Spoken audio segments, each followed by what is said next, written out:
And this is episode 224, which you were supposed to get before you got 225. But things are what they are.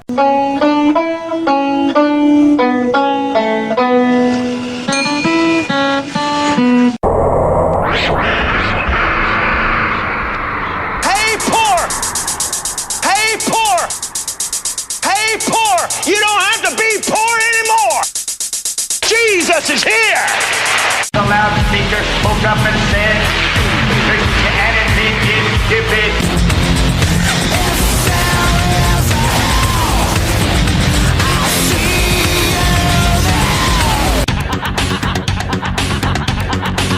Greetings, fellow worker slaves, podcasting at 128 kilobits from the Fortress of Squalitude, not far from the Redneck Mecca. This is the Atheist in the Trailer Park podcast. I'm your host, Tucker.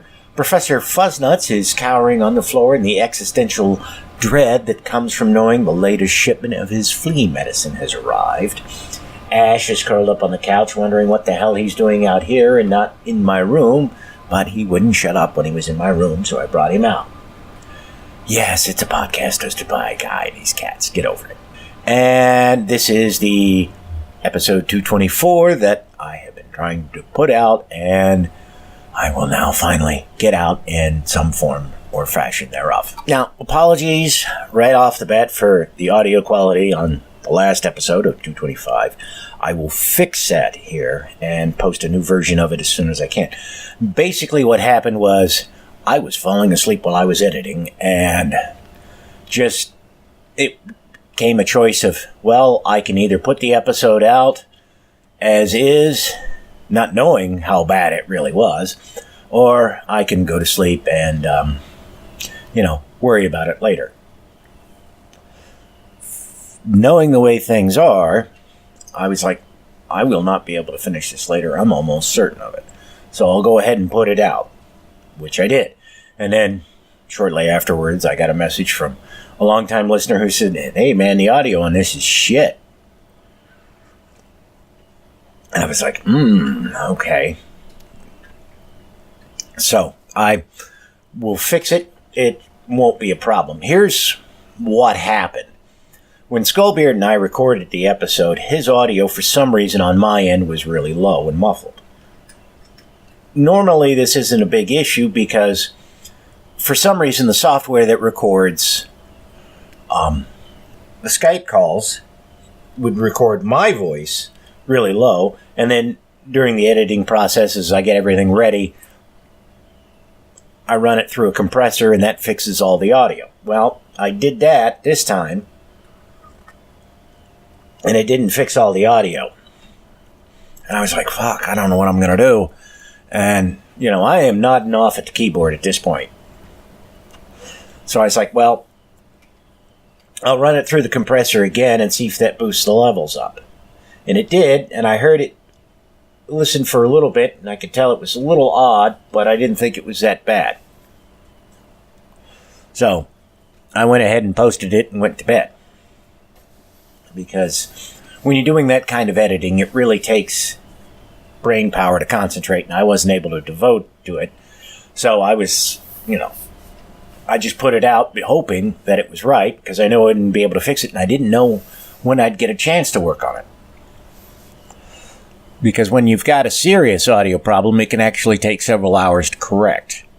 And when I got up and went to work on Monday, I figured out I had made the good choice in the sense of getting it out then, because we put in 12 hours on Monday. So I got, when I came home, I was exhausted because, I've been off for a week and hadn't done any kind of physical exertions. And, hang on, cat politics is about to intervene. Maybe. No, okay. Fuzznuts just bounded across the floor and sniffed at Ash, and that's usually a sign there's going to be trouble, but this time there wasn't. I think Fuzznuts has accepted Ash and wants to play with him, but Ash does not want to play. And I'm not sure why that is. I have to get Ash to the vet. He's got a problem with one of his paws. I don't know exactly what it is. And I think he may be a diabetic because he drinks an awful lot of water. And he's not terribly active. Which actually, that's kind of what I wanted in a cat. Not the orange spaz monkey that Fuzznuts is, but, I can't get rid of the little guy. So, but, yeah, whenever I get some money saved up, Ash has got to go to the vet and get checked out. Hopefully it's nothing serious. And it may be that part of, why he seems to drink a lot of water is that maybe Fuzznuts is drinking out of Ash's water bowl now instead of his own. I don't know. That's why he needs to go to the vet. We'll find this out. But anyways, so I worked 12 hours on Monday. I got off work and I was groggy as hell, sore, and I had to do laundry because I just don't have any clean clothes. So I managed to stay awake long enough to get the laundry in the dryer, and then I crawled into the bed and passed out and slept all day. Got up, went to work yesterday, and fortunately only had to put in half an hour of overtime.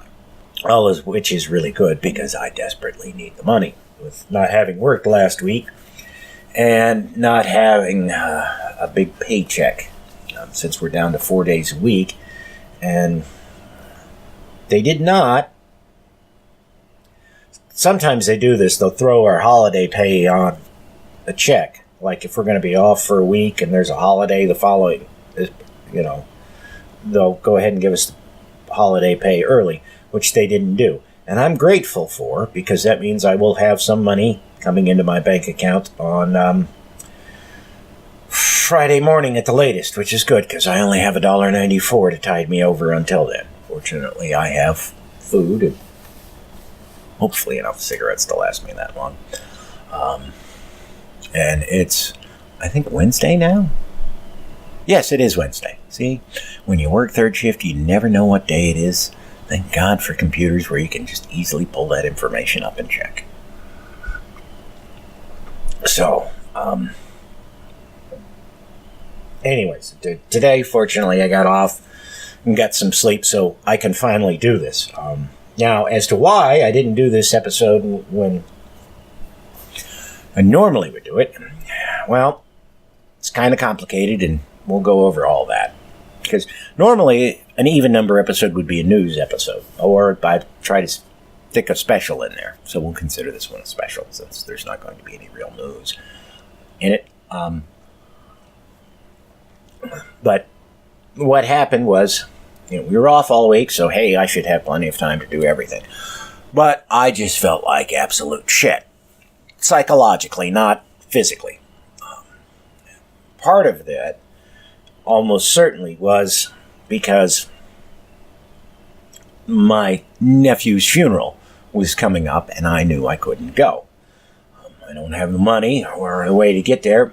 I've got one brother who lives in a town over from me, but he couldn't go because his girlfriend's in the hospital. And she's... he won't say it, but it's almost certain that she's not coming out alive.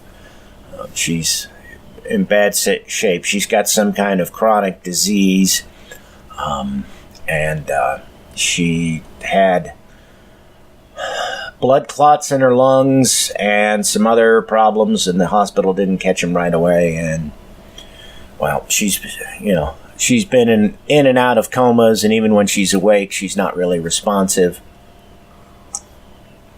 So I think it's safe to say that there's not much hope for her, which is a shame, but, there's nothing you can do. And then, so I was bummed out about not being able to go to my nephew's funeral, because I kind of wanted to do that for obvious reasons. I have talked to David, that's my nephew's father, about things, and he was understanding, and he was grateful, because I don't remember if I mentioned this or not. I think I did. When found out my nephew committed suicide, I got on this Facebook group dedicated to people in my graduating class and said, can somebody go check on my mother? And somebody was kind enough to do that. And he said that really helped him out a lot because my mother suffers from anxiety. So did my father. And the problem that we have, I mean, I'm not trying to make light of anxiety at all because I also suffer from it. But the problem we have is neither my father nor my mother recognized that they suffered from anxiety. So they would have panic attacks and not realize that they had panic attacks, and it makes trying to deal with them and calm them down that much harder. I mean, because if you're having a panic attack and you know you're having a panic attack, you can say, I'm having a panic attack. I'm just going to go over here, curl up in a ball, and leave everybody alone while I shake this out of me. I'm not, But if you don't realize you're having a panic attack, then you're running around going, you've got to do this, you've got to, and you drive everybody else crazy. So that was nice. Now the other thing that happened, which delayed the episode, is I accidentally alienated a close friend of mine. And that has bearing on some larger issues of things that we normally cover on the show, so I will go into a bit more detail about that. Her cat died. And she's, a cat person like I am. And the cat, she was kind of broke up about it. But in retrospect, not as necessarily as much as one would expect. Sort of. I'll get to all that. I mean, she would do all these elaborate things for the cat. She bought him a baby swing because she wanted him to have, something he could hop into and swing if he wanted. She spent literally thousands of dollars on this cat. Some of it's been medical treatment to keep him alive before this incident where he died, and others of it has been just, buying him cat toys and stuff like that. So she's, so I'm trying to console her after she's had, the cat die. And I apparently said the wrong thing and upset her. I tried to apologize, and that only made things worse. So I'm like, well, I'll just leave everything as is. I'm not going to say anything to her anymore. Since all I'm doing is upsetting her, let her be. And if things, change somehow, they change. And if they don't, they don't. There's nothing I can do about it. I've tried, and what I did was the wrong thing. Then the guy, whom I'll call Pincushion Jesus, got himself killed. He was trying to go see the Sentinelese and convert them to Christianity, and they wanted nothing to do with him, and they killed him. And we all thought this was pretty funny. I know there are people out there who say, no, it's terrible, you're laughing at it because this man was deluded by, basically a viral mental illness, aka religion, into thinking that he was doing something good, and he wasn't. Not only was he violating laws, he was putting people, the Sentinelese, at risk of catching various diseases that he has, which they have no immunity to. Though that may not be the case, and I'll get to that here in a bit. And there is some definite tragedy in that, all of that. But at the same time, an awful lot of humor is laughing. It is simply based on, look what happened to that dumb son of a bitch. Glad it didn't happen to me. And all of us are deluding ourselves if we think that we could never be so stupid. We would go, we wouldn't do it for religion, of course, but there are other ideals in which we could equally become deluded and think that, we're doing the right thing and end up screwing everything up.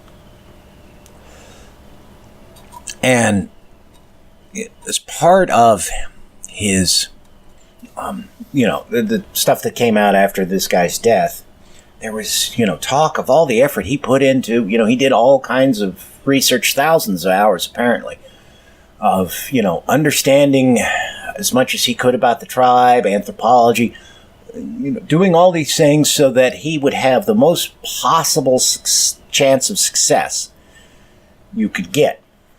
Obviously, he didn't do it well enough, and he didn't understand how to take no for an answer. And there was something, and I can't remember the exact phrasing, in the, one of his last diary entries, where he's talking about, why is God making me do this? Doubt. He's seeming to have doubts about, the thing that he's about to undertake. He, is really concerned about his survival. In all the stuff that's been rumbling around in my head, both with my friend who lost the cat and this, I've been thinking about fairy tales. And I don't mean religious fairy tales. I'm thinking about things like the Brothers Grimm, Snow White, Sleeping Beauty, Cinderella, on and on and on. I don't know how many people know this or not. It's always presented as its dirty little secret, but it may be one of those things everybody knows it, so it's not really a secret at all. But when the Brothers Grimm decided that they were going to catalog the folk tales that were starting to go in decline, as they went around and recorded these things, they were horrified at some of the stories. Things that happened into them. The subject of the fairy tale would not survive. And in the original version of Little Red Riding Hood, the absolute original version of it, Little Red Riding Hood dies along with her grandmother. What happens is the huntsman arrives too late, and she's been eaten, and he kills the wolf. But, that's it. It's just a cautionary tale. And the Brothers Grimm changed it so that only the grandmother got eaten, or other variations of it have it where the huntsman arrives in time, cuts open the wolf, frees Little Red Riding Hood and her grandmother from the wolf's body. How the hell that's supposed to work, I have no idea, but it's a fairy tale. And so, the Brothers Grimm's watered some of these down, and then over the years, we've watered them down even more, because, nobody wants to read a story to a kid that's saying that they've got an evil stepmother, or something like that.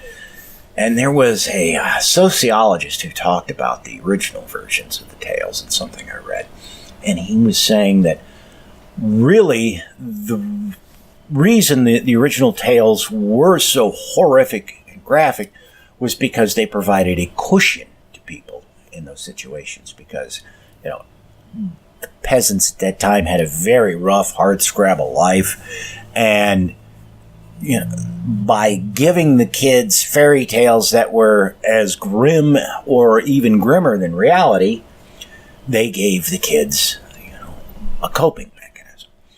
And I'm wondering, by watering them down, giving them happy endings and things like that, are we doing a greater disservice to kids? Are they, because they're hearing these tales, and these things are imprinted early on, and as anybody who's been raised in religion, the stuff you're taught when you're really young is the hardest to shake off. Lots of people, even years after they've become atheists, will recount waking up in the middle of the night from a nightmare about hell, and it's all because they were, it was pounded into their heads as a little kid, if they weren't good, they were going to go to hell. And so I'm like, the fairy tales, well, you fairy tales always have a happy ending. Prince Charming wakes up Sleeping Beauty, Huntsman kills the wolf, And so these tales don't give people, any clues as to what to do when there's a problem. That friend of mine with a cat, she's had, I don't know how many relationships, but they've all been horrible, apparently. At least 2 of her boyfriends tried to kill her. She's had 2 kidnapping attempts, from boyfriends, as well as 2 murder attempts. And that's just what she's told me. I know it's worse. I know she's got PTSD. She doesn't admit it, but she does have PTSD. And you can sit there and the callow answer is to say, well, you should know these things, get out of a relationship when things aren't going right. But anybody who's been involved in a serious relationship knows that it's just not the easiest thing in the world to walk away from, even if things aren't great. And if, your primal coding, as it were, is that, Prince Charming will take care of you, and if something's wrong, it's not Prince Charming's fault, it's your fault. And of course, if you're Prince Charming and things are going wrong, well, it's not your fault, it's the princess's fault. Or it's something else. You don't have, there's no recognition that, well, hey, maybe Prince Charming is a son of a bitch and you need to get the fuck away from him. Or maybe the princess is a poisoner and she's going to kill you. Things like that. That is one of the things that makes The Princess Bride so much fun, because Prince Charming turns out to be a son of a bitch, and the one guy who you would, in theory, not think was the hero of the story turns out to be the hero of the story. So, and I'm just wondering, well, we give these kids these stories where everything always turns out happy in the end, but life isn't like that. And how do the kids know how to deal with things when all the stories have a happy ending? It's like, I mean, take Hansel and Gretel, right? Basically they're thrown out of the house because their stepmother says, either it's them or we starve to death. Of course, stepmother eats as much as 2 kids, I'm sure, so maybe if Dad had gotten rid of her, that would have solved the problem. And a tale where, I don't really know how to articulate this, but a different kind of tale. So when the kids realize, hey, stepmother is going to throw us out of the house, instead of, at least because in the version I read, the kids get thrown out like 3 times before they wind up at the witch's place.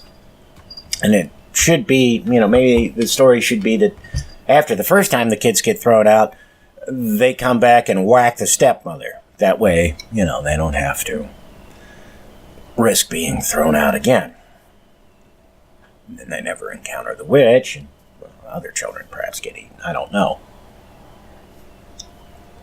But, maybe something like that would give people better grips at dealing with the reality.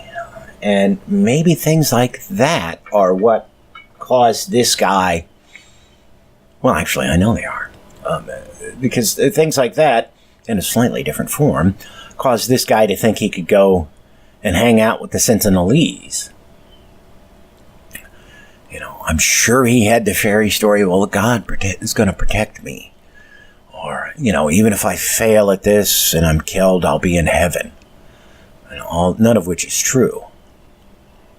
And had, he not had the fairy stories of that, or whatever other fairy tales he may have been told as a kid, he might not have done what he did. Or he might have done things differently.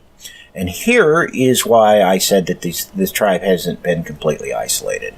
There have been news accounts of one I cannot find for certain because I guess the blog no longer exists. The other I'll drop in the show notes for this episode. But there, the blog that's no longer around, I can't find it, was dedicated to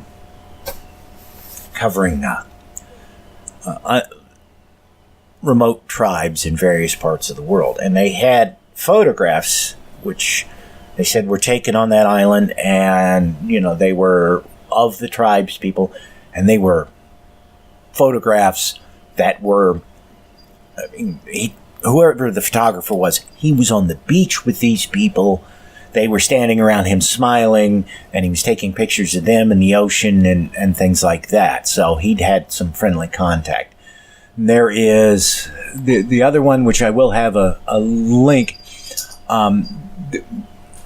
Contact that was nonviolent. Let me see here. That date was 97. But this guy, how he made contact with him is he hung out with tribes on neighboring islands who aren't as isolationist as the Sentinelese, and encountered them that way. And because the government, this was an Indian government program, they cut it. They cut the funding for the program and just gave up on it, so there's been no further contact. There's officially, I have a feeling that had dude gone and said, this guy, Pincushion Jesus, had he hung out with the neighboring tribes for a while, he would have encountered these people. Because from the way this article reads, with the interview of this guy who's the last person officially to have contact with him and survive, they seem to routinely encounter the other tribes in the area. So that would have been the way to do it, not just show up on their island saying, I'm here to talk about J-Bus, and then, But he had these grand notions. And now we're going to shift rails a bit here. Hopefully I won't be jumping too fast for you. You remember me saying that this guy put in all kinds of work, but had these doubts, and, was asking questions. Well, is this what God really wants me to do? What happens if I die? Blah, blah, blah. I was reminded, in part, of something because of this and the incident with my cat. Or my friend's cat. Allow me to explain. I can't find the quote now. I wish I could, but my computer's acting up and I can't pull it up.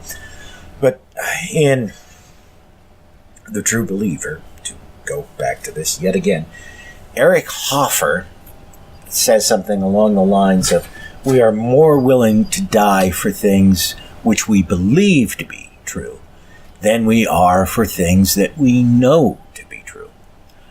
For example, if someone says the earth is flat, you're not going to beat them up over that. You might think about it. You'll certainly laugh and mock them, but you won't beat them up over it. Because you know that this isn't true. There's no way it could possibly be false. There's no possible way the earth could be flat. So, they're just an idiot. You laugh and you walk away. But somebody makes a comment about a close friend of yours, a relative, significant other. And it's an offensive comment, but it's on something that you cannot be 100% sure about, because, well, you can't know 100% about everything about a person. You'd be more inclined to beat the crap out of them over that. Now, you believe that what they're telling you is false. You believe that your opinion of this person is true, but you can never really know that.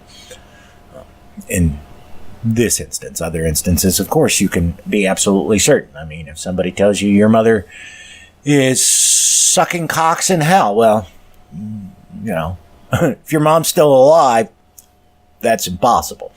Even if there is a hell. If your mother's dead and you're an atheist, that's impossible because there is no hell. But if it's something you believe, only believe, without 100% certainty, then you could be inclined to get outraged. And so my thinking, and I could be wrong, is that this guy was having all kinds of religious doubts. And he was trying to convince himself that his religion was true by doing this effort, this absolute effort which would get him killed. And he knew that there was a strong risk of him getting killed. And I'm sure that in part of his mind, consciously or not, he was thinking, if I die, this will prove that my faith was not strong enough, or that there is no God.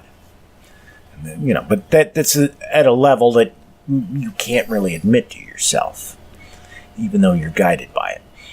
And to bring this back for the moment to my friend's cat, I got to thinking, she spent a fortune on this cat. But, and I'm not begrudging her that at all. But the cat wasn't very affectionate towards her. I mean, it was affectionate, but it was more affectionate towards her daughter. And my friend would say, well, it's really my daughter's cat, And she'd describe all these things that the cat would do with her daughter that, the cat would never let her do with him. And so, I got to thinking, and I'm like, well, maybe, that it's not so much that she loved the cat, that she was doing all this stuff. She was doing it because she wanted the cat to love her. And I know it must seem crazy to suggest that somebody would do all kinds of elaborate things, spend thousands of dollars trying to get a cat to love them. But it's no more crazy than believing in a invisible sky daddy and any of a number of other things that we do believe in. And there's I think Hoffer mentions it, but I know it's been talked about in other places, so it's not an idea unique to him. The less internal order you have to your life, the more external order you have to have in your life.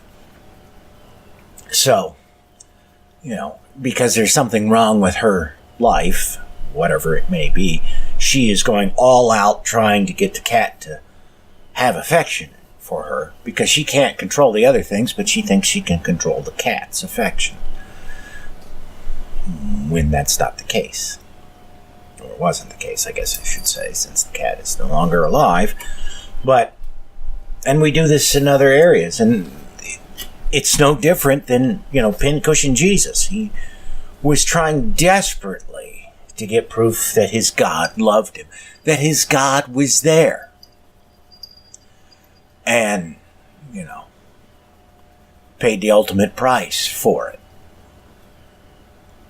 So now, I was thinking about my friend and trying to sort out her issues before dude got killed by the Sentinelese, and it was only after that he got killed by the Sentinelese that my thoughts twigged onto, well, she's trying to get the cat to love her. That's what's going on here. But if I hadn't been thinking about her and the fairy tales, I probably wouldn't have hit upon the idea that the guy was having serious doubts, and that's why he went to that island to begin with. So the two things kind of combined in one another. And you'll forgive me, my thoughts are wandering here a little bit, because Fuzznuts is, I'm sure you've heard some of his thumps. He's been jumping around me, and I'm trying to keep him from fucking everything up. But, so we have these beliefs that people are willing to die for, whatever they may be, whether they're someone's affection for them, a religious belief, a political belief. Supposedly one of the things that they would tell the guys going into war is, that you are, you're defending a future greater than the present we have now. They were dying for a promised future. A world at peace, a world free from Nazis or communism or the Huns or the English or whomever. They weren't dying for the world as it was, they were dying for the world as it could be. It's not different than somebody dying for their God, you know. And I'm not sure if that's a good thing or a bad thing. Because, you know, if you have somebody who's reason-based, completely reason-based, it's hard to get them to die for a promised future that they know they will never see. That's a problem if you're trying to defend your country against an invading enemy. But it also means that it's harder to become an invading enemy, because you cannot convince your population to go kill these people over there who just happen to be minding their own business. Now, you have to convince your people that once those folks die, the world will be a much better place, and if you happen to die because of it, you've died for a noble cause. One which is just as illusory as an afterlife. Because even if you do create a better world, which you have no idea if your sacrifice in this combat will achieve that or not, you won't experience that better world. And as I said, you don't know if that'll even come about. I mean, you can hope and believe that, well, by giving my life today, the world will be a better place tomorrow. You can't know that. You can know that if you give your life today, there's a chance that you'll stop the evil facing you now. But that's not really the kind of security you get from knowing, oh, shit, you die fighting these guys over here and they'll never be able to do anything evil again. That's a pretty powerful motivator. Or, even if the battle's lost or the war is lost, you're dead, you're in heaven, and all those people that you love who end up dying because we weren't able to stop the heinous enemy, well, they'll be with you in heaven as well. But the larger part of what put me on this path of thinking was the suicide of my nephew. I don't know what caused him to take his own life. I don't know the issues he was dealing with. In conversations I've had with my brother has said, and boy, does this make me wonder if my brother's not a sociopath or a psychopath. He said, well, I always kind of thought Andrew would check out early because he was burning the candle at both ends, but I didn't think it would be quite this soon. No way of knowing that whether, what caused my nephew's behavior to make my brother think this, or if my brother had some thoughts which caused my nephew to act in such a way that ultimately led to his suicide. I don't know. I'll never know. But, with my nephew gone, and this is the glumest part for me, I'm the youngest out of all of my brothers. Youngest by a wide margin. And David was the only one to have a child of any kind. And, I knew that one day I would be the last of the three of us. My oldest brother would probably die first, then David, and then, I would be all alone because our parents would have been gone by that point. But I'd still have my nephew. I'd still have a blood relative around. Maybe somebody who would carry on the family name or genetics or even, just memories of us. And now that's gone. I mean, the odds of me having kids are effectively nil. So he would have outlived all of us, and, my immortality, in a sense, is now gone. And that's not an easy thing to deal with, even when you do realize it's kind of silly. An ex-girlfriend of mine, the one who introduced me to existentialism and related philosophies, she told me one time, because we were having a discussion about something, and my grandmother had come up, and she says, well, you know, your grandmother is still alive so long as people remember her. Even if somebody just driving by the street saw her, thinks about her, she's still alive. That's a nice sentiment, but it's not true. You know, no matter how much you know about a person, no matter how much you remember about a person, you can't, there's all kinds of nuance and depths to them that you know nothing about, no matter how much time you spent with them. And all of us love to say, and it you know, that some event will happen and they'll be like, oh, well, gosh, if so-and-so were still alive, they would have this reaction or that reaction to it.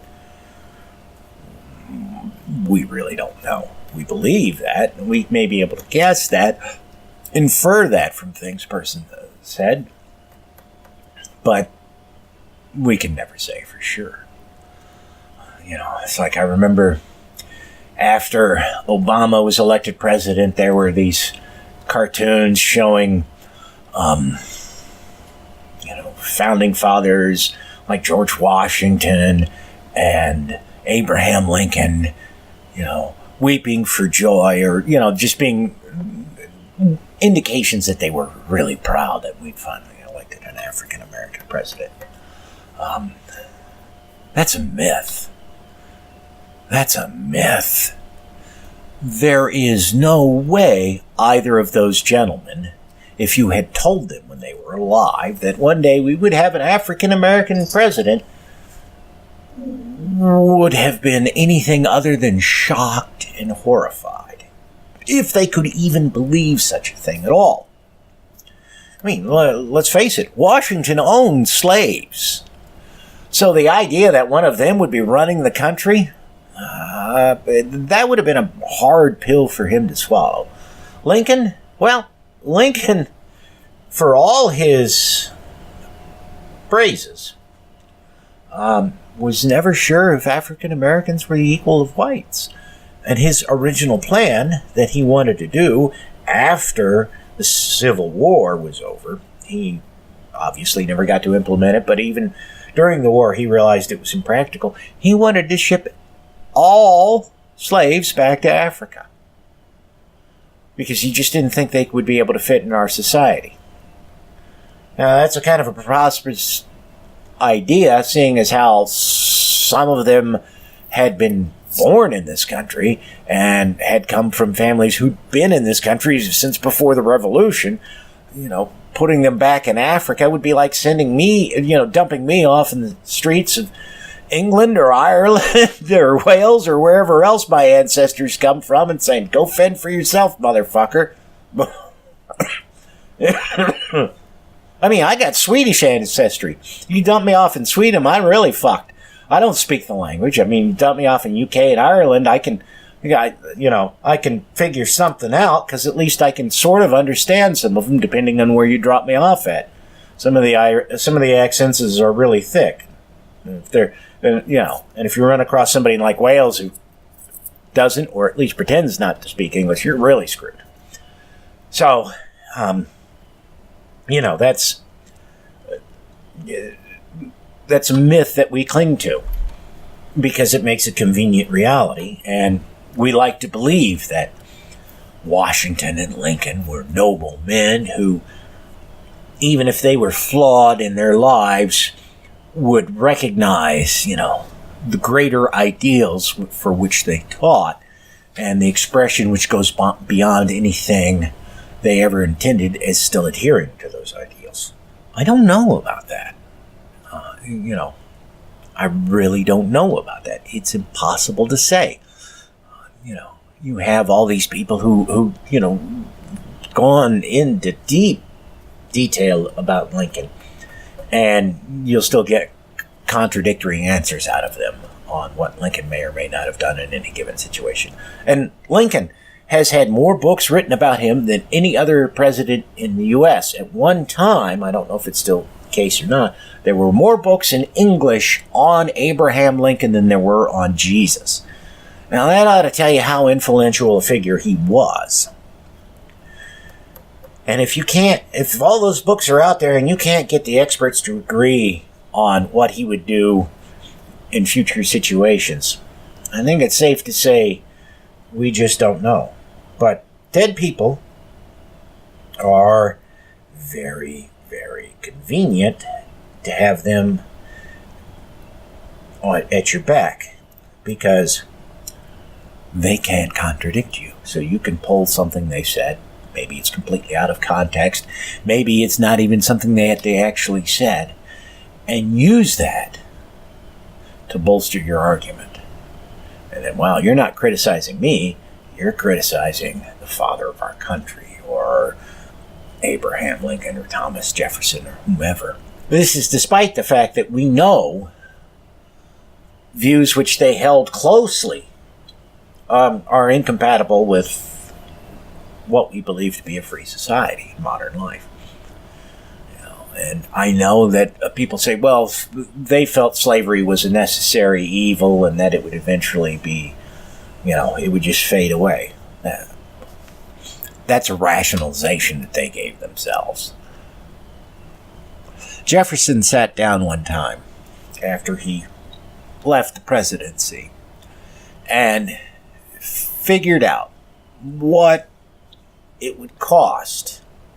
Of course, this is all just an estimate, to try and wage a successful campaign to end slavery. And he figured out that he wouldn't have any money left over, and he couldn't be certain that it would actually end slavery. So he gave up on the idea. You would think if somebody thought something was an evil, they would do all they could to get rid of it. But they don't, because they recognize, hey, I have my own needs, and those are more important to me than the needs of other people. Okay, well, I've got to wrap this up, and I'm sorry it was kind of rambling. I have tried to work this out and get something down on paper as far as the script goes before this, but I haven't been able to be motivated, and it was just easier for me to talk off the cuff, as it were, than to sit there and struggle, and because I start thinking about this and I start thinking about other things, and it bummed me out for some reason. So it seemed like the best way to handle it was by just doing it off the cuff and hoping that I came out coherent. And I might have been able to do a better job of it if Fuzznuts hadn't been so antsy around me.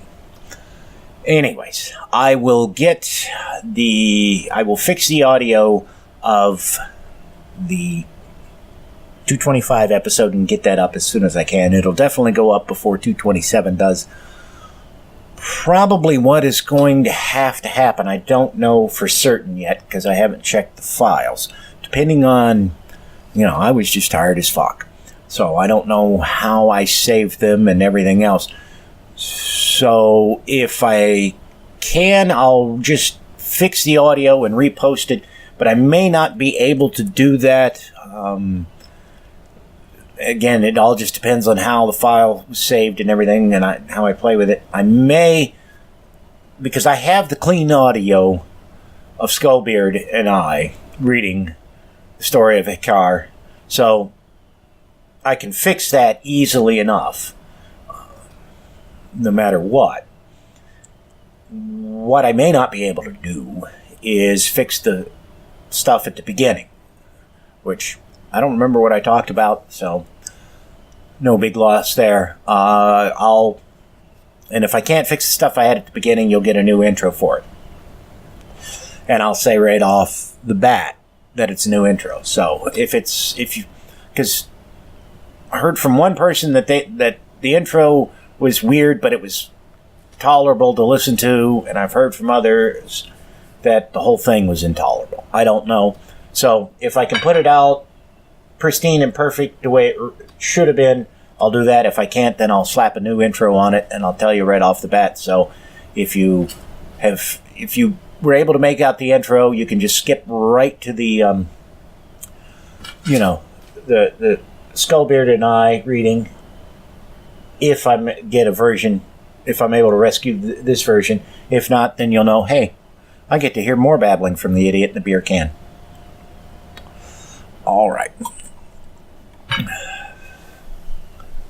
And yeah, you will get a news episode this week of some sort. That's it for this episode of The Atheist in the Trailer Park Podcast. You can subscribe to the show on iTunes, Stitcher, as well as just about anywhere else podcasts can be found. Many of the episodes are also on YouTube. Follow the show on Twitter. @TParkAtheist is the show's Twitter handle. It's on Facebook at facebook.com/trailerparkatheist.com.